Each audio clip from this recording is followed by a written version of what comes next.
Dating websites, deleted computer files, and skull fractures were the focus of testimony in David Dooley's retrial. Yeah, and the defense is using both to steer the jury to think that others could have possibly killed Michelle Mockbee. Anjanette Levy is now live at the Boone County Courthouse with that testimony. Anjanette? Hey, Kyle, we knew that this evidence about the dating websites was coming. The defense talked about it in opening statements. The defense expert and the sheriff's office investigator who works on computers, they disagree on one thing, whether or not and when a specific program ran on Dan Mockbee's computer. Defense computer expert Andrew Garrett told the jury about what he found on the Mockbee's work and home computers. There was, just in general, lots of dating site websites.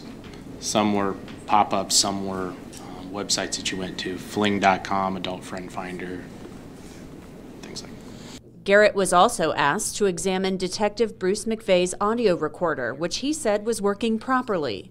Garrett had also testified about a program he said ran on Dan Mockbee's computer the morning of the murder. Cipher destroys files beyond any forensic recovery. The defense says Dan Mockbee ran that program right after he received a phone call that something was wrong at the warehouse. But the sheriff's office computer investigator says otherwise. This is a very serious issue. Yes, sir. Because if somebody ran an anti-forensic tool on the morning of a homicide, it's a very big deal. No, they didn't run the tool on the day of the homicide. It was accessed. I said if. Okay, sorry. Meanwhile, an expert in biomechanics gave his opinion on whether a tape gun similar to this one could have caused skull fractures inflicted upon Michelle Mockbee. My conclusion is that instrument, wheeling it, I believe as fast as anybody could not produce these cranial fractures on this subject. Dr. Roger Hout's opinion differed from the medical examiner. Dr. Gregory Wanger had testified the injuries could have been caused by one or two weapons with sharp or blunt edges, possibly a tape dispenser. If someone were kicked in the head,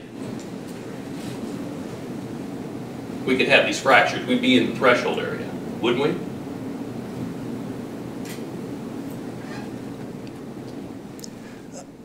I would say off the top of my head, yes. Now, I want to circle back to all of this testimony about the dating websites because all of this is happening very late in the day. Cross-examination just wrapped up of that defense computer expert, and he was questioned about whether or not there was any evidence that Dan or Michelle Mockbee actually logged into these dating websites, ever had any interaction with people on these websites, or whether or not they ever received any emails from people on these websites or from the websites themselves.